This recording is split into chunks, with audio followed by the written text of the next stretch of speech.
बहुत बड़ी अपडेट है उत्तर प्रदेश के 2024 लोकसभा चुनाव को देखते हुए। इस अपडेट से कुछ तस्वीरें साफ होगी।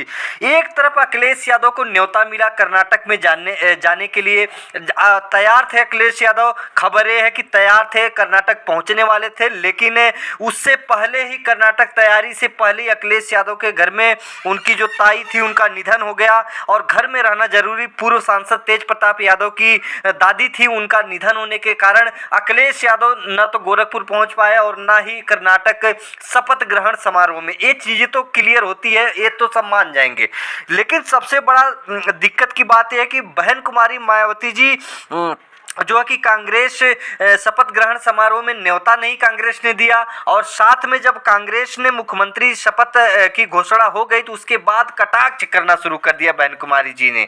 तो ये बहुत बड़ी अपडेट है। क्या 2024 का समीकरण दिखता है, इससे क्या क्लियर होता, क्या गठबंधन बनेगा, वो भी मैं इस वीडियो में बताऊंगा। लेकिन सबसे बड़ी चीज है कि बहन कुमारी मायावती जी कटाक्ष कर रही है। अखिलेश यादव नहीं पहुंचे, उनके घर में देहांत हो गया वृद्ध महिला की, जो कि उनकी ताई थी, उनका देहांत हो गया, लेकिन नहीं पहुंचे। लेकिन ट्वीट करते हुए अखिलेश यादव ने कांग्रेस सरकार के लिए बधाई दिए और बोले कि कर्नाटक में नई सरकार नया काम करके नया काम करने की बधाई दिया। ट्वीट किया अखिलेश यादव ने। लेकिन बहन कुमारी मायावती जी को क्या दिक्कत हो रही है कि लगातार जो है कि भाजपा को जो हरा रहा है उसी के ऊपर बहन कुमारी मायावती जी लगातार घसीट रही। चाहे समाजवादी पार्टी हो, भाजपा से लड़ रही है तो सपा के खिलाफ मतलब एक्शन लेने की बात करती रहती है, हमेशा ट्वीट करती रहती है। कांग्रेस कर्नाटक में पटकनी दे दी तो कांग्रेस को घेर रही है। आखिर क्या है 2024 का सिनेरियो, इससे स्पष्ट होगा। आपको बताते चले कि मायावती जी ने ट्वीट कर लिखा कि कर्नाटक विधानसभा चुनाव के बाद मंत्रिमंडल में डीके शिव कुमार को उप मुख्यमंत्री बनाकर कांग्रेस ने अपनी अंदरूनी कलह तो थोड़ा दबाने की प्रयास कर लिया है, लेकिन दलित और मुस्लिम समाज की उपेक्षा क्यों, जबकि इन दोनों वर्गों ने एकजुट होकर कांग्रेस को विजयी बनाया है।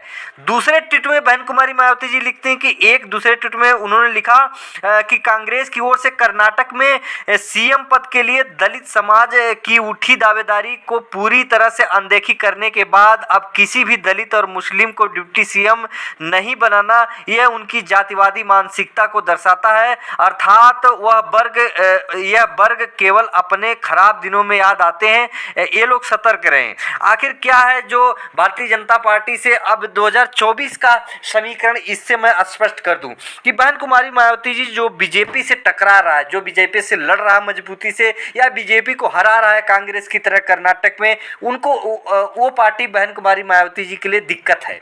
चाहे कांग्रेस हो, एक तरफ समाजवादी पार्टी अखिलेश यादव लगातार गठबंधन, पल्लवी पटेल, जयंत चौधरी, और जब दलित वोट बैंक को और साधने के लिए अखिलेश यादव थोड़ा सा और दिमाग लगाए तो चंद्रशेखर आजाद को साथ ले लिए तो दिक्कत है। और इसके बाद 17 नगर निकाय चुनाव में 17 सीट पर 11 मुस्लिम कैंडिडेट खड़ा कर दिए। 2022 का टिकट वितरण आपने देखा ही होगा। तो ये समीकरण में साफ है कि संकेत साफ दिख रहे हैं कि ठान लिया है अखिलेश यादव, नीतीश कुमार और जयंत चौधरी, पल्लवी पटेल और चंद्रशेखर आजाद ने ठान लिया है कि बहन कुमारी और कांग्रेस ने मिलके कि बहन कुमारी मायावती जी को साइड करके चुनाव लड़ा जाए, बीजेपी को हराया जा सकता है। बहुत कोशिश बहन जी ने किया कर्नाटक चुनाव में जो दलित वोट अपने तरफ खींचने की, लेकिन कांग्रेस को वोट दिया, दलित वोट गया, क्योंकि 2024 में जो लड़ता हुआ दिखाई देगा उसी की तरफ वोट जाएगा। ये चीज़ें साफ है। जो लड़ता हुआ नहीं दिखाई देगा उसका वोट बैंक बुरी तरह से 2024 में खराब होने जा रहा है। ये समीकरण बनता हुआ दिखाई दे रहा है। तो बहन कुमारी मायावती जी नीतीश तेजस्वी या जयंत चौधरी, अखिलेश यादव, पल्लवी पटेल, चंद्रशेखर आजाद कांग्रेस गठबंधन से बाहर रहेंगी। ये चीज़ें साफ है, स्पष्ट है। इसी तरह का समीकरण बनता हुआ दिखाई दे रहा है, क्योंकि बहन जी को दिक्कत वही है। बहन जी चाह रहे हैं कि बीजेपी को जो हराए उसी के ऊपर कटाक्ष करके वोट का बंटवारा हो। इस तरह का जो समीकरण लगातार उनके ऊपर जो कि कटाक्ष होता रहा है, आरोप लगता रहा है, कहीं न कहीं वो सिद्ध भी होता है, हुआ दिखाई देता है। जो नगर निगम में 17 सीट पर 11 मुस्लिम कैंडिडेट खड़ा करने की क्या जरूरत थी। तमाम ये जो कि क्वेश्चन, जो सवाल घूम रहा है, तैर रहा है राजनीतिक समीकरण में, इसीलिए कांग्रेस ने नहीं बुलाया बहन जी को, अखिलेश यादव को बुलाया। अखिलेश यादव के घर में देहांत हो गया इसलिए नहीं जा पाए, लेकिन ट्वीट करते हुए अखिलेश यादव ने बधाई दी। फिर मिलेंगे अगली वीडियो में, तब तक के लिए नमस्कार।